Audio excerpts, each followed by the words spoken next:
You know what's strange? Sometimes the people who share your home, your meals, your laughter, end up being the ones who quietly steal the things you can never get back. My story isn't about love the way most people mean it.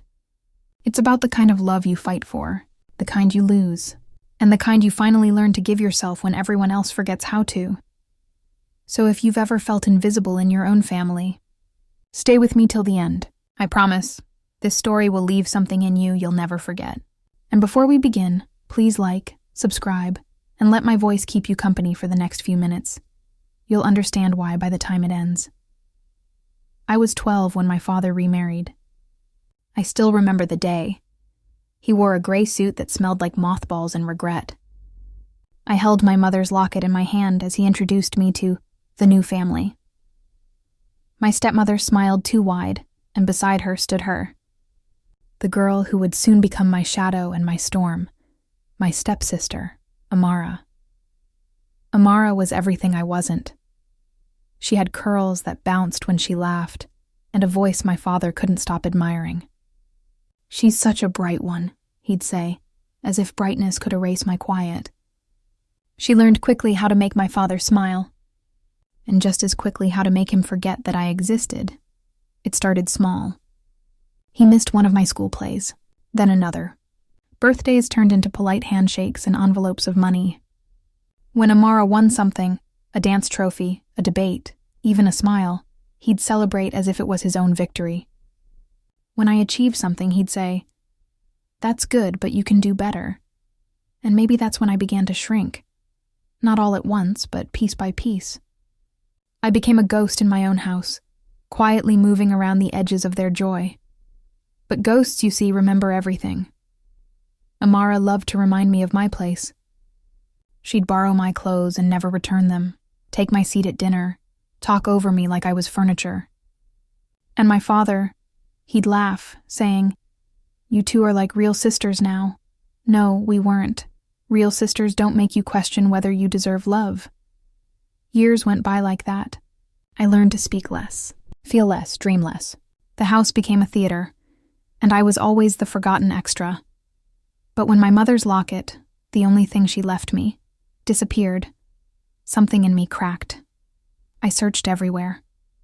Drawers under my bed, inside old boxes, and when I found it weeks later, hanging proudly around Amara's neck as she twirled before a mirror. Something inside me went quiet. I didn't yell. I didn't cry. I just looked at her reflection and said, "Keep it. You'll need it more than I ever will." Because that's when I realized something she never would. People like her collect love because they're terrified of earning it. I left home at 18. No tears, no goodbyes. Just silence and the sound of the front gate closing behind me. The years that followed were hard. I worked 3 jobs, slept on floors, and ate instant noodles for months. But I found something Amara never did. Myself. Pain, when you survive it, teaches you to build differently. I studied, worked, and grew. I built a name for myself in a field I once only dreamed about, architecture. Ironically, I started designing homes. Homes that felt like love. Years later, I was invited back to my hometown for a conference. My father was there, older, slower, and strangely quiet.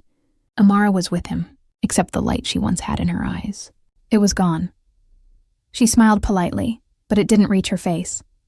I learned she'd dropped out of college, burned through every opportunity she was handed, and was now working a small desk job her stepmother had arranged for her. Funny, isn't it? The girl who took everything I had ended up losing everything she thought she owned. When I stood on stage later that evening, speaking about resilience, I saw my father's face in the crowd. His eyes were glistening, not with pride, but regret. And for the first time, I didn't need an apology, because I'd already given myself everything they'd taken. Amara came up to me afterward. "You did well," she said softly. "Dad talks about you a lot now." I just smiled. "Tell him it's okay. We all learn love in different ways." And as I walked away, the world felt lighter. Sometimes revenge doesn't come in flames or fury. It comes in silence, in becoming everything they said you couldn't be. He lost a daughter's trust. She lost her own future, and I found peace. There's a strange ache that comes with being forgotten by someone who's supposed to see you. It's not loud like heartbreak or sharp like betrayal. It's quiet, constant, like the hum of loneliness you learn to live with because no one else hears it. After I left home, I used to replay moments in my head. The dinners where my father laughed at Amara's stories. The birthdays where I waited for his call that never came.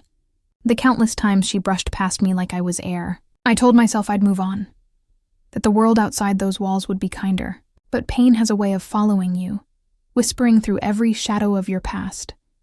The first few years were survival, nothing poetic about them. I worked days in a small bakery and nights cleaning offices.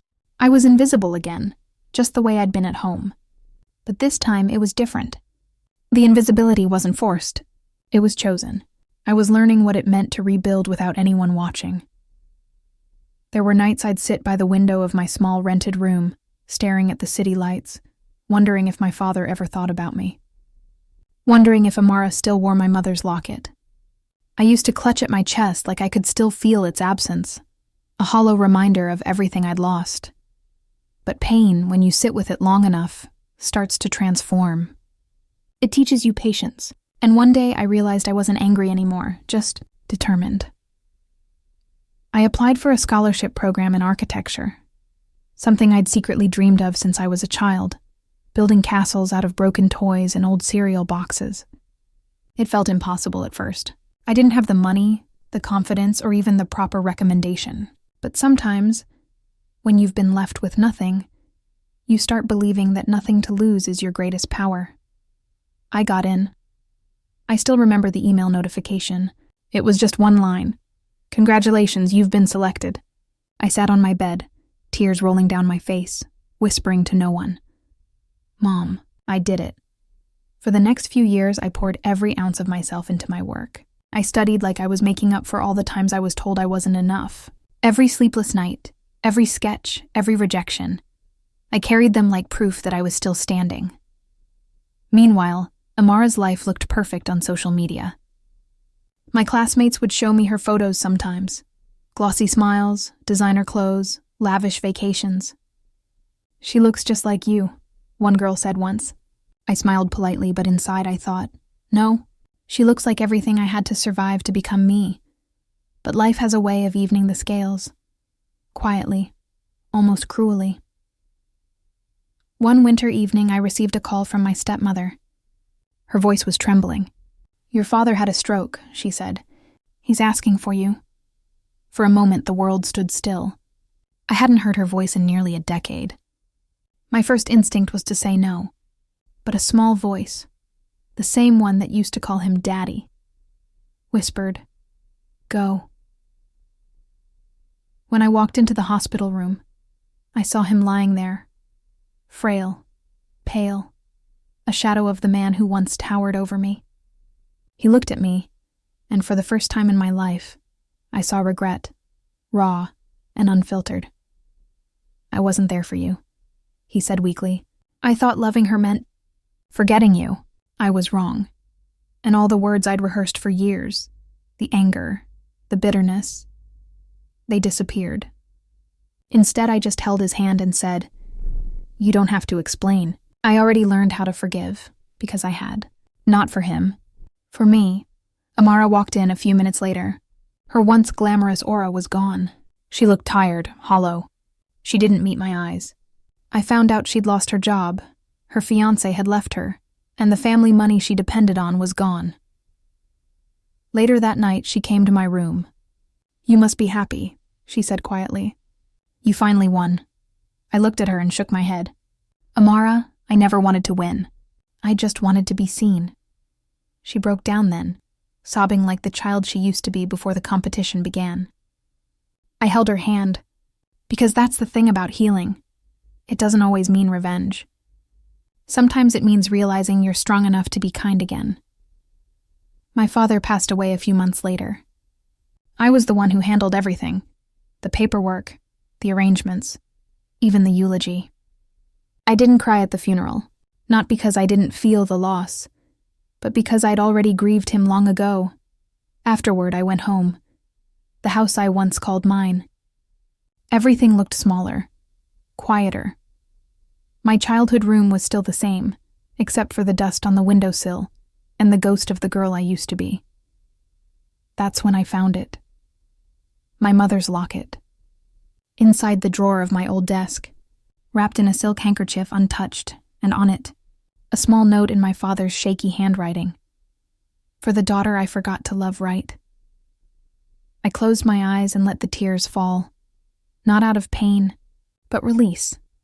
Because sometimes closure doesn't come through words. It comes through time, through forgiveness, through the quiet realization that you made it, despite everything. That night, I wore the locket again.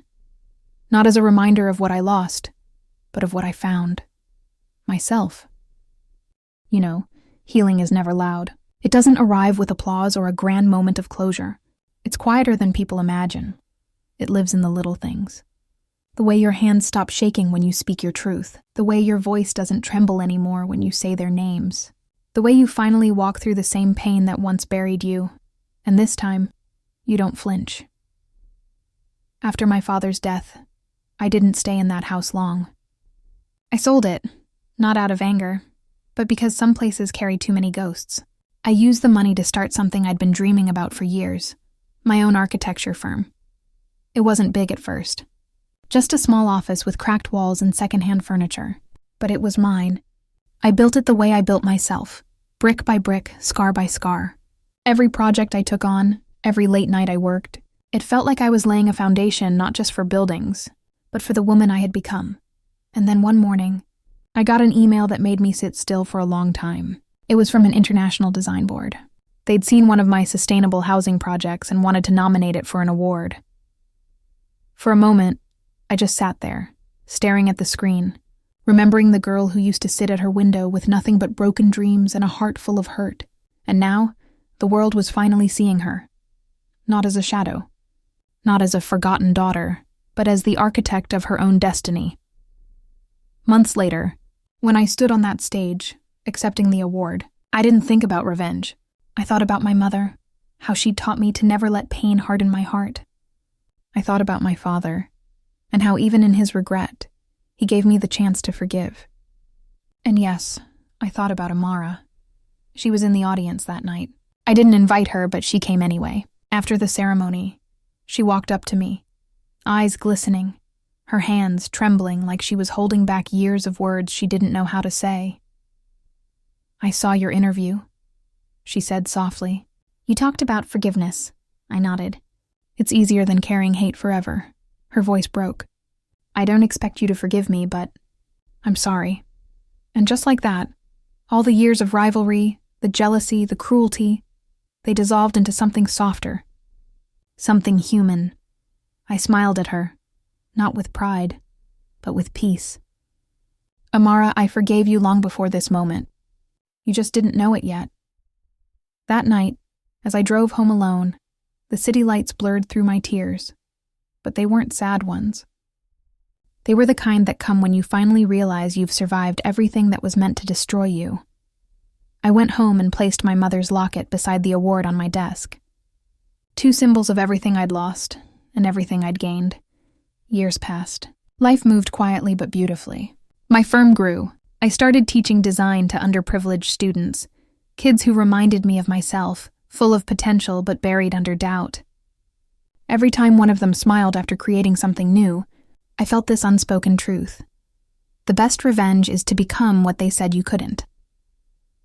One afternoon, I got a letter, handwritten, fragile at the edges. It was from Amara. She wrote, "I used to envy you, thinking you stole the life I deserved. But now I see, you built the one I never had the strength to create. Thank you for teaching me what love actually looks like." I kept that letter, not because I needed validation, but because it reminded me that even those who hurt us are sometimes just broken in different ways. I visit my father's grave sometimes. I don't bring flowers, I bring quiet. I tell him about the life I built, about the woman I became. And in the silence, I swear I can almost hear him say, "I'm proud of you." And maybe that's what healing truly means. When the echoes of your past no longer control you, when forgiveness feels lighter than resentment, And when you finally realize that you didn't take anyone's future, you just claimed your own, because for years my stepsister took my father's love. But in the end, I took something greater. My strength, my peace, and the power to rise without bitterness. Now, when people ask me what success means to me, I tell them this. It's not about the awards.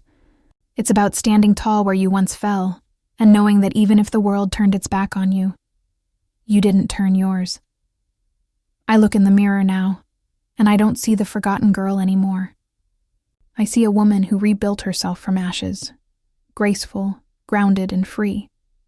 And sometimes in the reflection, I see my mother's eyes looking back, proud, peaceful, eternal.